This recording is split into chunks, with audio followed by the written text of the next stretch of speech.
వినాయక నవరాత్రుల సందర్భంగా ప్రభుత్వం కొన్ని వినాయక చవితికి ఆంక్షలు విధించింది. ఫస్ట్ మనం ఏ పూజ చేయాలన్నా కూడా వినాయకుడికి ముందు పూజ చేసిన తర్వాతనే మిగతా దేవుళ్ళకు కూడా పూజ చేసి ఆనవాయితీ హిందూ సంప్రదాయంలో ఉంది. అయితే ఇప్పుడు వినాయక నవరాత్రుల సందర్భంగా ప్రభుత్వం అయితే కొన్ని ఆంక్షలు కూడా విధించింది. వాటిపైన మాట్లాడడానికి మనతో బీజేపీ మహిళా మోర్చా అధ్యక్షురాలు శిల్పారెడ్డి గారు ఉన్నారు.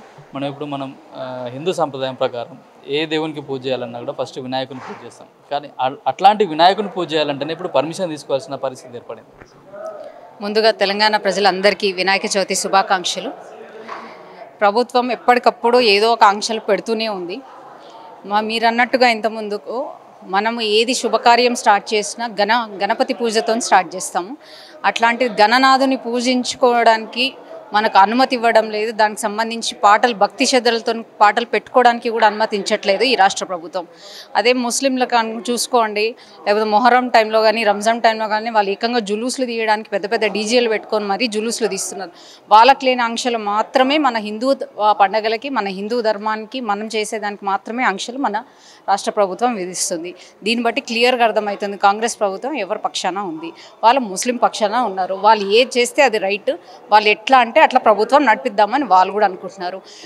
మన హిందువులుగా మనం మేల్కోవాలి, మన సాంప్రదాయాలు మన పండుగలని ఎలా కాపాడుకోవాలి, ఎలా జరుపుకోవాలనేది కూడా వాళ్ళే డిసైడ్ చేసి చెప్పడం జరుగుతుంది. సో ఇప్పుడైనా హిందూ బంధువులందరూ, హిందూ భక్తులందరినీ మేల్కోవాలి, మన రాష్ట్ర ప్రభుత్వం చేసే ఈ అరాచకాలని అడ్డగించాలని ఈ సందర్భంగా తెలియజేస్తుంది. అంటే ప్రభుత్వం కానీ జిహెచ్ఎంసీ కానీ మున్సిపాలిటీ కొన్ని ముందస్తు జాగ్రత్తలు తీసుకోవాలి. ఇప్పుడు ఎలక్ట్రిసిటీ విషయంలో కానీ చెట్లు కొట్టేవారు. కానీ ఇప్పుడు అయితే చాలా సంఘటన జరిగింది. మొన్న కరెంట్ షాక్ తగిలి 5 చనిపోవడం, మళ్ళీ పాత బస్సులో కూడా కొందరు చనిపోవడం జరిగింది.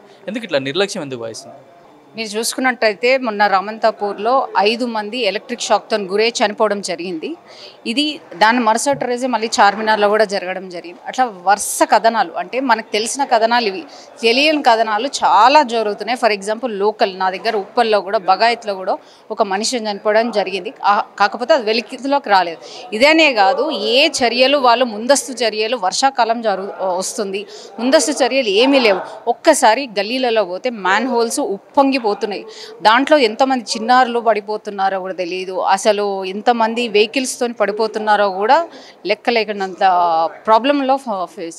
ఇప్పుడు వర్షాలు పడుతున్నాయి, కాలువలు పొంగిపోతున్నాయి. స్ట్రీట్ డాగ్స్ అయితే ఎక్కడ పడితే అక్కడ, అసలు చిన్న పిల్లల్ని టార్గెట్ చేస్తూ స్ట్రీట్ డాగ్స్ చేసే అరాచకాన్ని కూడా ఏ ఒక్కటి నిమ్మకు నిర్యత్తుగా కూర్చొని మహా అంటే రేవంత్ రెడ్డి గారు గడియకోసారి ఢిల్లీ పర్యటన చేస్తున్నారు. కానీ మన ప్రజలను కాపాడుకోవాలి, ప్రజల పడే అవస్థలను గుర్తించాలి అనేది మాత్రం కొంచెం కూడా విచక్షణ లేకుండా వారు ప్రవర్తిస్తున్నారు. ఢిల్లీలో కూడా మొత్తం స్ట్రీట్ డాగ్లన్నింటినీ తొలగించాలని చెప్పి కూడా హైకోర్టు కూడా ఆర్డర్స్ ఇచ్చింది. దాన్ని బేస్ చేసుకొని కొంతమంది సేవ్ స్ట్రీట్ డాగ్ అంటున్నారు.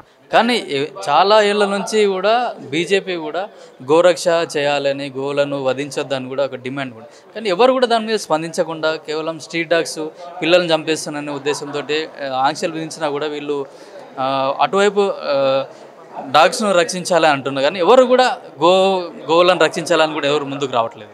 ఇప్పుడే కాదండి, ఎప్పుడు కూడా ఇప్పుడు అదే చెప్తున్నాను కదా, ముస్లింల వైపు ఉంటున్నారు. ముస్లింలు ఆవులను వధించి వాళ్ళ మాంసంతోని వాళ్ళు ఇది చేస్తున్నారు.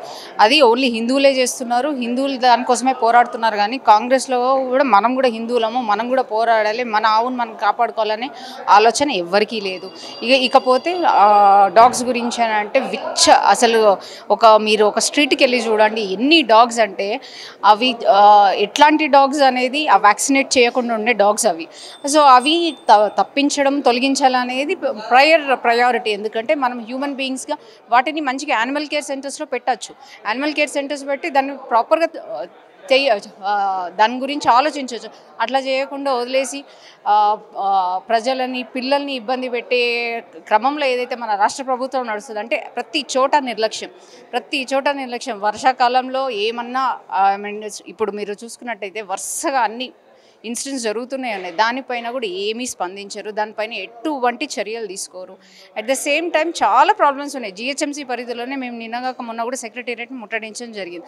అప్పటి కూడా వాళ్ళ చలనం లేదు, ఒక్కరు కూడా రియాక్ట్ అవ్వడం లేదు, ఏమీ లేదు.